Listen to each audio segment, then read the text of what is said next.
오늘 급식 메뉴는 뭔가요? 닭가슴살로 만든 가장 베이직하면서도 베스트의 식단이라면 역시 밥, 닭, 김치 또는 닭가슴살, 고구마, 야채 뭐 닭고야겠죠? 준비하기 간편하면서도 가장 클린한 식단이라 다이어트에 도움되는 거는 확실합니다. 그런데 전문 선수가 아닌 이상 그 일반인이 이걸 몇 개월이고 일관되게 먹기에는 좀 너무 힘들겠더라고. 나는 못하겠어. 못해 이거. 그런 분들을 위해 제가 3년 동안 다이어트 하면서 늘 해먹었던 식단 레시피를 공유해 볼게요. 우선 제 식단의 킥은 두 가지입니다. 첫째, 양배추나 버섯처럼 식이섬유가 풍부한 채소들로 포만감을 챙길 것. 웬만한 채소들은 뭐 많이 먹는다고 해서 살로 가지는 않아요. 뭐 살찌는 데는 다른 이유가 큰 거 다들 아시죠? 그리고 채소를 많이 먹으면 똥이 잘 나와. 두 번째로 디테일은 포기하더라도 최소한의 맛이라도 챙겨서 지속 가능성을 확보할 것. 하지만 포만감을 높이고 칼로리는 이제 줄여야 되기 때문에 우리가 이걸 이제 칼성비라고 부르죠. 칼로리 플러스 가성비. 칼성비를 생각하면은 우리가 요리를 할 때 사용하는 기름이나 조미료는 좀 어느 정도 제한이 들어갈 수밖에 없어요. 이거는 어쩔 수가 없어. 그래도 옛날처럼 뭐 무조건 염분을 먹으면 안 된다, 양념 치면 안 된다, 이런 무염이나 저염까지는 갈 필요 없다는 사실은 이제 다들 알고 계시죠. 그래도 우리가 양념이라는 거를 해서 먹을 수 있다는 그 사실 하나에 감사해야 됩니다. 진짜로.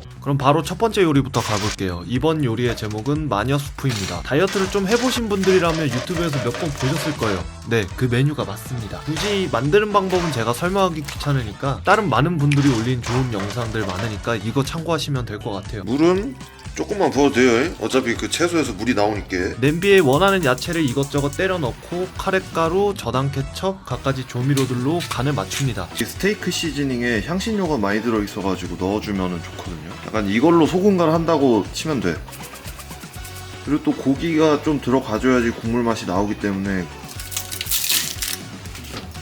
그리고 사실 이 정도만 하면은 어딘가 좀 맛이 밋밋하기 때문에 과학을 사용해 줄게요.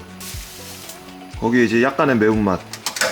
이 요리의 킥은 다양한 야채를 골고루 챙겨 먹을 수 있다는 건데 이거 한솥 크게 한번 해놓으면 여러가지 바리에이션으로 해먹을 수가 있어요. 베이직하게 수프처럼 먹어도 되고 밥 위에 얹어서 좀 덮밥 느낌으로 먹어도 되고 팬에 밥이랑 닭이랑 계란 넣고 겁나 볶아서 필라프인 듯 볶음밥 같은 그런 느낌으로 드셔도 됩니다.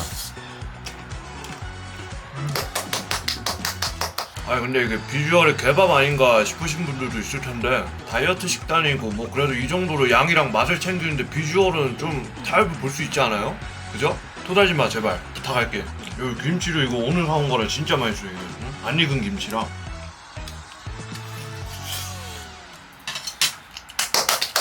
두 번째 메뉴는 오야꼬동입니다. 닭고기 덮밥이라고 하죠. 팬에 들기름 살짝만 넣고 파 좀 넣어서 파기름 좀 내다가 채 썰은 양배추랑 양파, 청양고추 하나 썰어서 볶아줄게요. 어느 정도 숨이 죽으면 에어프라이어로 조리해둔 생 닭가슴살을 넣고 같이 볶아줍니다. 재료들이 어느 정도 익으면 한쪽으로 몰아넣고 구석탱이에다가 간장, 굴소스 조금, 와사비, 스테비아 약간 넣고 볶으면서 태운다는 느낌으로 조미료의 향을 좀 뽑아줍니다. 대충 눌러붙는다 싶으면 재료와 함께 볶아주다가 계란 하나 까놓고 살짝 또 볶아줍니다. 계란은 절반 정도만 익혀주세요. 또 너무 익으면 또 그래서. 그리고 설거지거리는 늘리기 귀찮으니까 여기 위에 바로 밥을 던져줘요. 본인 먹을 만큼만. 다이어트 하느라 힘이 없을 때도 있는데 설거지거리 하나 늘리는 것도 이거 되게 스트레스거든요.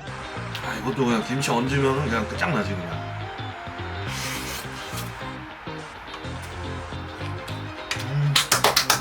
아니 맛 자체는 기존의 식당에서 파는 오야코동이랑은 갖출 수가 없어요. 이게 같게 만들려고 하면은 우리는 살을 뺄 수가 없어. 세 번째 메뉴는 콩나물밥입니다. 사실 원래 콩나물밥은 콩나물을 넣고 같이 밥을 짓는 건데 그거는 귀찮으니까 생략할게요. 대신에 즉석으로 해먹을 수 있는 레시피로 갈게요. 일단 먼저 렌지용 찜통에 콩나물을 넣고 헹궈줄게요. 그 다음에 렌지에 4분 정도 돌리고 이거 익히는 동안엔 닭가슴살, 팽이버섯, 청양고추 썰어서 넣어줄게요. 그 다음에 콩나물 다 되면 콩나물도 한 줌 크게 넣어주고 밥도 넣어줄게요. 먹을 만큼만. 그리고 왜 메뉴에 들어가는 밥마다 다 잡곡밥이고 심지어 콩 들어간 잡곡밥이냐고 되게 불편해하시는 분들 계실 텐데 제가 좀 약간 입맛이 변태 같아가지고 잡곡밥을 좀 많이 좋아합니다. 뭐 쌀밥으로 드셔도 상관없습니다. 요즘 뭐 양이 중요한 거지 크게 상관없어 사실. 아무튼 밥까지 넣고 렌지에 4분 정도 더 돌리고 나면 이제 양념장을 넣어줘야겠죠. 간장, 들기름, 다진 마늘, 고춧가루 대충 감으로 넣어주면 됩니다. 그리고 유비빔씨에 빙의해서 3개분의 비빔박자로 비벼주시면 되는데 아 근데 이렇게 만들면 콩나물밥이 아니라 콩나물 비빔밥 아니냐고요? 싶으신 분들도 있을 거예요.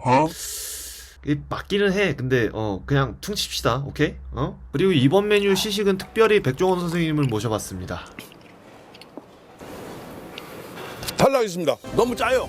먹어봤는데 제가 봐도 좀 짜기는 하네요. 그 간장을 너무 많이 넣었어. 아무리 그래도 영상이라서 좀 커버를 치려고 그랬는데 간장을 너무 많이 넣었다 이거. 그리고 우리가 다이어트를 하다 보면 가끔씩 못 참고 술을 마시게 될 때도 있겠죠. 치팅데이랍시고. 물론 다음날에 해장을 안 하면 좋겠지만 도저히 못 견디겠다 싶으실 때는 겉면으로라도 해장해주면 좋습니다. 대신 2개는 안 돼요. 사실 저도 사람인지라 그냥 생으로 라면 하나만 끓이면 당연히 양이 차지 않습니다. 그래서 우리는 여기서도 콩나물이랑 팽이버섯으로 양을 좀 불려주면 좋습니다. 나머지는 별거 없어요. 대충 끓이고 닭가슴살 좀 곁들여서 드시면 됩니다. 이게 나름 탄단지 구성이 꽤 좋아요. 라면도 최대한 피하면 좋기는 한데 진짜 대막바지만 아니면 크게 상관은 없다고 생각해요. 한 개 먹는다면 2개부터는 조금 문제가 있긴 한데 술 마시면서도 다이어트가 가능은 하거든요. 그래서 술 마시면서 다이어트하는 꿀팁은 다음 영상에서 알려드릴게요.